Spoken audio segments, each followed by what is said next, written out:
Text animators. So this is After Effects way of combining different tools and properties solely on text objects, so that you can get interesting animations that are character based and not just moving the type as an object in and of itself. So this is where we get into every single character and we can make them do interesting things as we move along that text.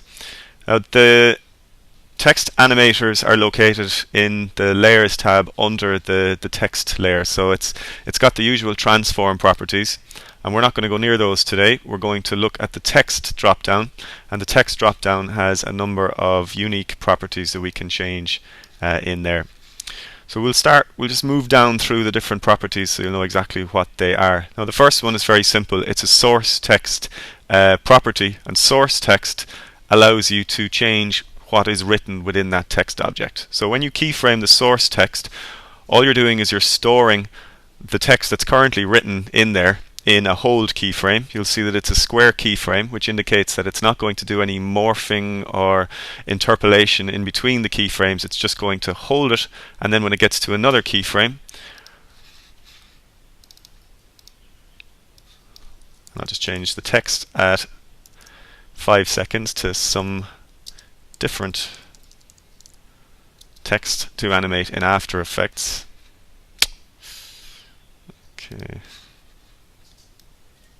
You'll see that it'll play out of that first hold keyframe, it gets to the second hold keyframe, and it changes the text. It's that simple. So that's all a source text is doing, but it's very powerful in the sense that you can create very complex animations on this object, and you can have the words change as it goes along through that as well. Okay, I'll go back to the original text. Just commit that and center it again. Okay, so the next one down is the path options. Now path options allow you to create your own vector path and use that as a baseline, or the base on which the text is going to sit. Now, path options will only work when you have something already created, and the way that you'll create this is by using something like the shape tools or the pen tool, and create what After Effects interprets initially as a mask. So if I create a curved line here, just a simple line like that, because I've created that, it's going to show up now when I toggle open my path options, currently set to none. Now I've got mask 1. Mask 1 has already been dropped in here. If I was to change that to curved baseline, I've just named the mask, so my mask will now show up as curved baseline. Okay, so you can have any number of different masks here, and you can name them, and then you can use them and switch between them. Okay, so I'll change it to curved baseline, and you'll see that it now sits on that curve. So this is how you type and move text along a custom path. It's in the path options. Now when you have a mask specified, you get all these extra properties to play around with. So reverse path will flip it horizontally and vertically. Okay, so it goes through one full rotation of sorts, or half rotation rather. So perpendicular to path is set to on, so you'll notice that the text curves with the line.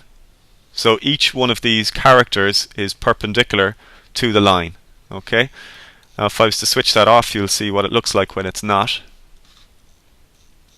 Now the text is always upright. It's no longer perpendicular to the path. Now force alignment, I'll just change that back to on. Force alignment is going to force the text to be the length of that path. And forced alignment is going to have a certain effect on first and last margins here. If, for example, I switch that back off and use first margin, oops, switch it on. Okay, yeah. So when I have it forced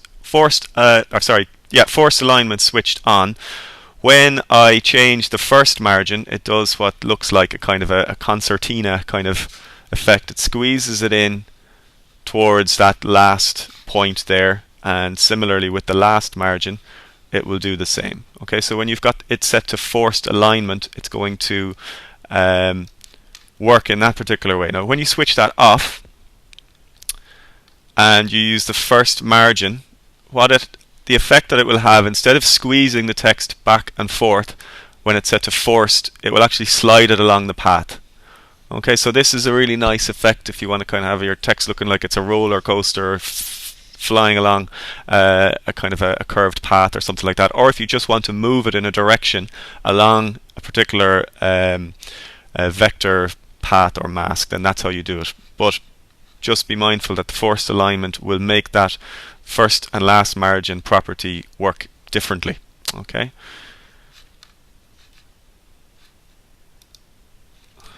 Now I'll leave it on the path for the moment and just go down to some more of these options here. So more options in this case relates to, actually I'll get it off that path just so you can see this a little bit more closely. Okay, and I'll delete my mask just to get rid of it. Right. Okay, so anchor point grouping.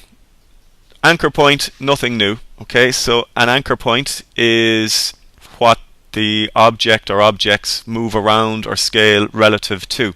Now you can have it set to character, you can have it set to word, you can have it set to line, or in this case, because I only have one line, all will be pretty much the same. Now I'll go back to character. When it's set to character, you'll see that each one of these characters now has a little X positioned at the bottom. This X is the anchor point for each character and space. Okay, so I'll just zoom back out and leave that set to character. Now the next one is very important. It's the grouping alignment. Now grouping alignment still relates to that anchor point grouping. So grouping alignment allows me to move the anchor point relative to all characters. So if, for example, I pull the second value here, the Y value, back up, you'll see that the anchor points, it's kind of hard to see on the projector there, but the anchor point is now being centered. This is very important when we get into animating these. If I want to do a scale or a rotation on all of these characters and then randomize them, for example, I want to make sure that they're rotating around their center or around the bottom or around the top, and this is where you set them. Now there are a few different ways to do it, but this is the cleanest, simplest way to do it. So grouping alignment and anchor point grouping will set the anchor points for you to then go and work on.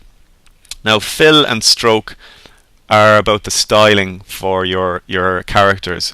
So fill and stroke per character palette just means that the character palette here has the fill and stroke set here, and that's going to basically dictate how it looks on the composition window. You can also specify that all fills will always go over all strokes, or all strokes over all fills. Now this is a kind of just to do with how the stroke of each character looks, and you'll see that depending on which one you choose, then the fill, or the stroke rather, might look thicker if it's over the fill and vice versa. And intercharacter blending is just, again, your overlays, your darken. So if, for example, all of these characters kind of were scaled up so that they overlapped each other, then if you had them set to overlay, then they would start to kind of integrate with each other visibly using that particular blend mode. Now we might come back to that. I'm going to go into the slightly more important stuff now.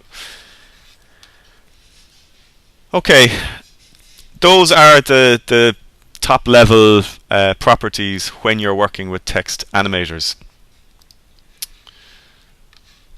Okay, I'll actually stop that now just so that